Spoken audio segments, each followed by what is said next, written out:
Hello there, ladies and gentlemen, and welcome to Let's Play Galactic Civilizations 2 Ultimate Edition. Specifically, this is the latest, is everything Galactic Civilizations. It is the Twilight of the Arnor expansion that we are on, and Galciv 3 is coming out fairly soon, by which I mean like probably 3 years from now, but whatever. So I figured, you know what, I remember this game exists, let's have a game.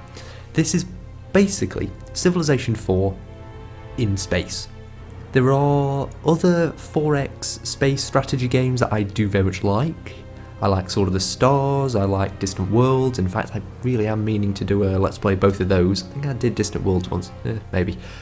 But, you know, this is the one that the people, it's the popular one. I'm not doing it because it's popular, this is the one it's very well balanced. It's got a very good feel to it, there's a lot of character to it. And I really want to have a game. And it's been a long time and I wanted a reason, so here's a reason. Now, you can have very, very big galaxies on this. You can have the tiny little ones with a couple of little stars, and the small and the medium and the large and the huge and the gigantic and the immense. Of course, after each update, I believe the expansion pack, they added a new size. Immense, I do believe, is the largest, and it's the one I'm going to go with, and I'll tell you why. For my first game, I do believe I'm going to play, and I'm sorry to be boring, I'm going to play the humans. Let me tell you why.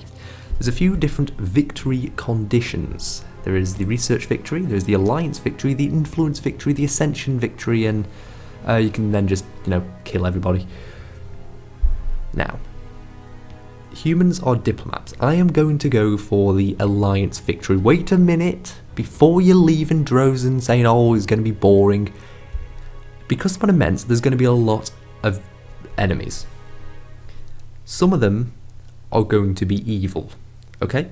This game is happy to say that this race is essentially evil. And in Galciv 2, as opposed to like a Civ, the civilizations really are going for victory.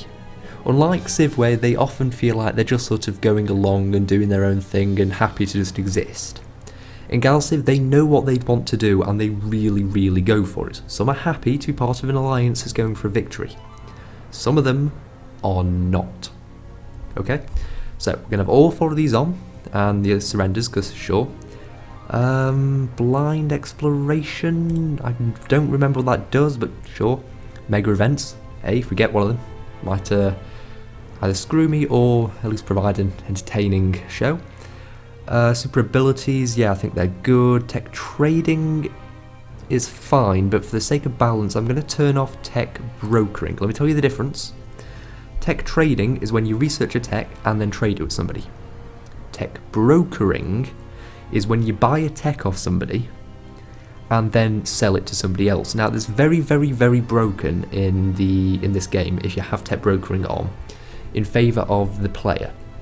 Because what a good player will do, even if he's against really, really difficult opponents, he will pay an exorbitant price for a tech from that somebody else has researched, and then he'll turn around and sell it to the rest of the game and make a huge profit and still have the tech and therefore be able to, you know, build an entire fleet of ships with that new weapon or something like that.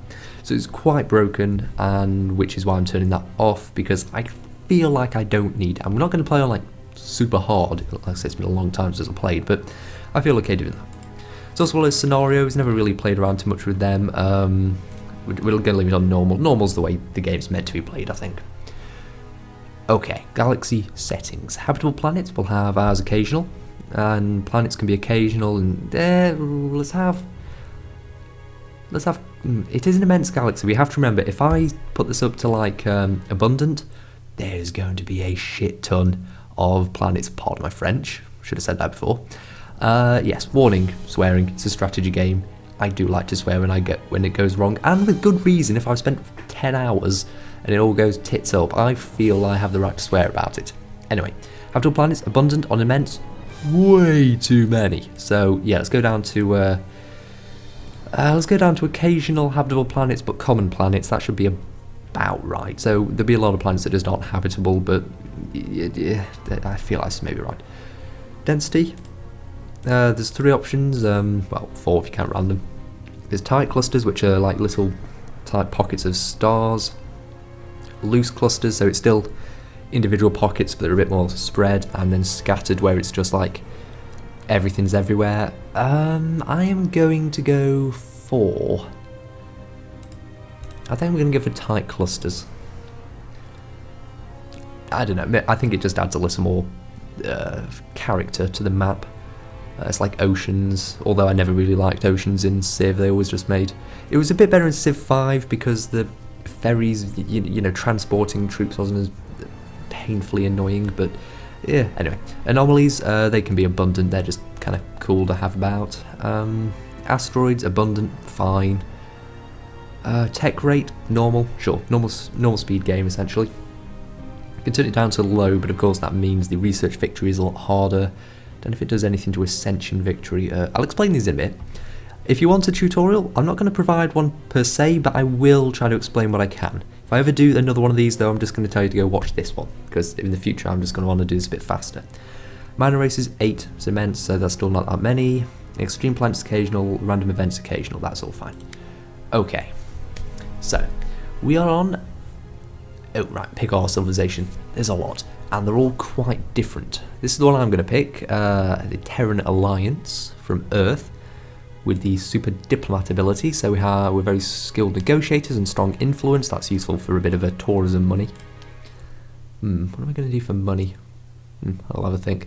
And then there's all these different abilities, start with different techs. The tech trees are entirely unique for all of these, by the way. Well, not entirely unique. There's some things that are the same, but like they'll have different things. Some of them are much more different than others. The Terran Alliance and, let's say, the Altarian Resistance are very, very similar. But let's say the Your Collective, the one I was thinking of doing a series on, but then I remembered I don't recall how to do war properly. Well, these are just the Borg. They are a horrible group of evil, barely sentient murder bots. So, you know, that's right up my street. And they're very different, the planets are built very different, they do all sorts of things very differently, and yeah. And then you have the Drath, they've got a lot of, they're good at influencing people, and they're good at war profiteering, that's sort of their thing. Then you get the Drengen, that are just Klingons, they're big into slaves, they've got all sorts of texts relating to slavery and stuff. Point is, we're going the diplomatic route. So we're going Terran Alliance, we get a little extra trade, we get a little extra logistics, bit of extra diplomacy. Military production is down a bit, which is fine, I guess. A bit harder to make ships, but we'll probably not be making that many. It probably won't be much of an issue, because we'll just designate like 1 or 2 sort of industrial worlds, and that production bonus will barely be noticed. We can also make our own, but dear, I'm not very good at that. So let's go with this. We're also federalist government, which is a bit extra economics apparently. What do I get to pick here? I get to pick here. Yes, we can still tweak it. That's the nice thing about this game. You can still tweak it, even though it says, you know, you are the Terran Alliance playing as Jenna Cassie on the homeworld of Earth. We can change this if we want, but I'm not going to, because this is the game. You still have 10 points that you can throw into a few little bits and pieces. So I could like force diplomacy right up there to make it super easy for me to be a diplomat. You know what? I think I'm going to go for it. Call it too many eggs in one basket, but we're going to just call in favours and make people like us. Maybe. This is going to go terribly. I'm going to be surrounded by like the Yor who won't negotiate with anybody and just get crushed. Yeah, so we're going to go with that, and then what else could we use? Maybe we could use a bit extra economics, just more money. When it's very good, maybe. Morale is always good. Planet quality is amazing, though quite expensive. Population growth, always useful. A bit of a fondness for things like speed, but I don't know. Okay, you know what? We're going to go with economics. And let's put one into courage. This is it courage? No, I was thinking of creativity. Sure, let's be creative. It's just basically a random chance to instantly research a tech. It's just a tiny little bonus, but it's kind of nice. Although, can I maybe put it into... Could go for the one tiny bit extra influence, but we're not really going for the influence victory. Loyalty? Possibly. Oh, where's morale? Can I have an extra morale? Yes, an extra 10% morale. That is what we need. That's always useful. That's really helpful. And then political, we're probably going to want to be, see, economics, social, populists? It's populists or federalists, probably. Extra diplomacy and morale. Yeah, screw it, let's go with that. The extra morale, you can't go wrong. And then we're going to go with the standard sort of blue and white. And that should be it. Okay, now we just have to pick our opponents. So we're going to have as many opponents as we possibly can, which is going to be 9. And then we can randomly pick them, or we can pick them manually. You'll always have 2 missed out. You can only have 1 of each as well. And you're going to have 2 missed out. So I'm going to make it random so we don't know which 2. And then we could randomise the intelligence between them to make some of them more powerful and some of them less powerful, or I could put them... Oh my god. Right, so it goes from cakewalk to easy to simple to beginner to normal to challenging to tough to painful to crippling to masochistic to obscene to suicidal. If I do normal and then randomise it, I'm not entirely sure what will happen. But I want to find out. Should we go get crushed? I think we should go get crushed. Oh, it's going to make the Korath suicidal difficulty and they're just going to murder me instantly. Sounds fun. Okay, these are little resources. They pop up occasionally. They're kind of useful. I mean, they are useful. They are useful. Well, that's an interesting map. What did I set the stars to? Were they common or... Oh well. Okay, so this is the tech tree. You can see here it's just a little bit of a thing, and then you scroll out and it's hundreds of things. We're going to want to start with... New propulsion techniques is an idea, though I tend to find artificial gravity as a good place to start. It goes to the population growth and it goes into all of the nice buildings you can get, so probably a good one. Let's go with artificial gravity. And then we have to pick what to build on the planet. There's a few different choices. Green things are places where you can build. Yellow ones you require a tech to sort of boost the planet to make it a bit easier. Apparently we can build in the Sahara, but Peru is an issue on Earth. I don't know. And then these little symbols are making things better. So this will double the approval bonus of any building in there. So we're going to want to put the entertainment network here, and we're going to want to put a farm on this prairie. And that's basically how that goes. To start with, I personally always go... Oh, we also start with the civilization capital, which is a whole load of extra things for this planet, and the starport, so we can build ships. I always tend to start with a couple of factories, get a little extra social and military production, and then... Let's see, what's the approval right now? 82, so if we stick an entertainment network there, so we get the double. Innovation complex, which is a super project. Hold on, greatly increases planetary influence, increases ship speed from this planet, increases research on this planet. So ideally this would go somewhere, no, there's going to be influence here, so that's fine. And then, why don't we just round out this planet? We don't need to focus it on anything. Let's go. Let's throw down a couple of research labs, save this for the food. And could have maybe one market centre. Okay, so this is going to be we've planned out this entire planet, and it's going to be a fairly, it's just going to be a fairly balanced planet. We'll work on focusing planets later on. Earth, we just want to be normal. And let's get a colony ship building here. And in fact, what I'll probably do is I'll probably go here and actually spend 1.3 trillion credits on buying it. So let's do that. Just a little faster, maybe we can, and then we have a choice. We can go straight for Mars, or there's Argus 4 right there. How about that?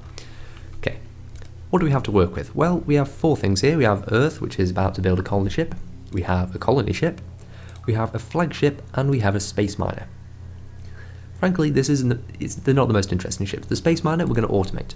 What it will do is it will go to these asteroid fields, and it will build things, and it will trace a line back to Earth and give it production bonus. simply. As soon as possible, we're going to want another one of those so we can start constructing extra elsewhere, and then maybe we'll upgrade it so you can have more, and it's all good. The flagship searches down pieces of like remnants of old ships and civilizations and all, just little weird things. So we're going to automate that, and it's going to go around and just make a little money for us. There we go. Nice little cutscenes, aren't they? So what's he found? Our survey team has discovered an archive of legendary stories from an ancient civilization. With a bit of tweaking, they have been adapted to fit our culture and promote our values. This is sure to improve the loyalty of our citizens by 1%. So what that's basically done, if you go to the Civilization Manager and go to, I think, Stats, here it is. Our civilization now has a permanent plus 1% loyalty bonus. Cool. And that's just, cool. And it's why you just want to get this guy going out as soon as possible, and why I quite like having artifacts as loads of them, because they're really quite interesting. If we zoom out, we can see there's different types of planets, but all these little bits are asteroids. Big things are suns, obviously, and if you click stars on, obviously, and you can click on them and you can see various stats about what's in the area. And then there's the planets. I'm not exactly sure how well you're going to be able to see this on YouTube, but the single thin rings, they're 0. You can't go there. The thicker the ring, the more habitable it is, and Mars is a class 4. To put it in perspective, Earth is a class 10 planet. Right? Earth, what we live on, class 10. Mars, class 4. And essentially what the class means is that's how many building spaces you have. So Earth had 10, Mars has 4, Argus 4 has 8, and Argus 3 has 7, but it is a radioactive world, so we need to research special tech in order to go there. And Calabrese has no habitable planets. So that's that. So let's take our colony and go and colonise Argus 4, shall we? After being trapped on Earth for thousands of years, otherwise known as the entirety of our history, we have finally begun colonisation of our newest home. While most of our citizens embrace this adventurous spirit, we will also have to be wary of the dangers that lie in uncharted space. Some races wish only to expand, others wish to dominate through extermination. Caution is advised. Fair enough. No bonuses on this planet, so why don't we turn it into just an economic planet, I think. Tempting to put all the research labs here and go for a really quick, some really quick text, but no, I do believe this is one that's going to benefit from market centres, and let's put a couple of entertainment networks as well. I'll tell you why. If we go to the domestic stats, again it's been a while, we can up the tax rate, and the average approval will stay higher so long as we have a lot of entertainment networks. Also, it's worth pointing out that 49% is usually a good place. Watch what happens. 49%, 61%, 50, 52. Massive jump, massive jump, without any actual change to the net income. So we're going to stay at 49% tax for now, and we're going to put production capacity up to 100%. That's just how many of the available things that we can possibly spend money on we're actually going to spend money on. So just speed everything up a little bit. Could also distribute the money a bit, but can't be bothered. Espionage, we could just throw 1 credit into. Eventually we'll pick up an agent. Why don't we throw if we throw 5% of our earnings into espionage, eventually we'll get a few of those things, and then I don't recall what they can do, but it's useful. I'm sure it's useful. Unless it isn't. Final things in the episode. Blue ring, that's our sphere of influence. Let's see. Trade, we get trade. Income, eventually the amount of influence we have will get us some tourism, and then there's leases, and there's espionage, and there's so much goddamn stuff in this. There's foreign things, there's the United Nations, planets, treaties, reports on people and stats. There's a lot to this game. There's a lot to this game. If you're not familiar with this game, it's a really fun game. I hope you stick around to watch. It's going to be a tricky game. If you look down here, we can't see much, but we can see where all the stars are. I assume we've looked out and said, here's the rough position of all the stars, and now we just need to go look at them. We're slap bang in the middle. That we are in one of the largest clusters actually, so we should have at least one other civilization in this little area. Oh dear, there's anybody spawned like there, they're screwed. Ooh, tiny thing. There is a limited range. You see this? Oh crap, that's the wrong button. You see this grey thing? That's the limited range. I believe it is limited by the planets, but star bases can also increase that. I think the flagship actually has a bit of a bonus. Where is my miner? Is that any? Click on the. Maybe I'm not allowed to click on the miner. Well, maybe it doesn't have an increased range. 4.9 sec. I don't know. Anyway, thanks for watching, ladies and gentlemen. Do hope you'll stick around, and I'm looking forward to this series. It's looking like it's going to be an interesting one, slap bang in the middle, and nothing but diplomacy on our side. We're going to get crushed. I'll see you next time.